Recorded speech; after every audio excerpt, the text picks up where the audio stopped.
যুবক ছেলেরা 6 মাস প্রেম করেছে, তারপরে ঝগড়া হয়েছে প্রেমিকের সাথে, ফোন সুইচ অফ। এসে হুজুরকে বলছে ঘুম হচ্ছে না একদম। কেন রে? আমি থাকতে পারছি না, এত ভালোবেসেছি। কি করতে হবে?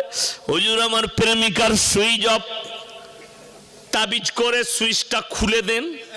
শালা মোবাইলের দোকানে ফোনে সুইচ খুলছে না, হুজুর বলছে তাবিজ করে সুইচ খুলে দিবে। কি ডেঞ্জার তাবিজ রে! আল্লাহর কাছে কি জবাব দিবে ভাবেন খালি। দুঃখটা কোথায়? ই বলছে হুজুর তাবিজ করে মেয়েটা এনে দেন। আচ্ছা আমরা মৌলবীরা বুকা, তাবিজে যদি মেয়ে চলে আসে তাহলে আমরা মৌলবীরা তো কাকে খালি খুঁজতাম? বাপের একটা বিটি বড় লোককে আছে, মা তাবিজ আর টেনেলে বড় লোকের জামাই, ইমামতি করা লাগবে না, শ্বশুরের পয়সায় খাবো।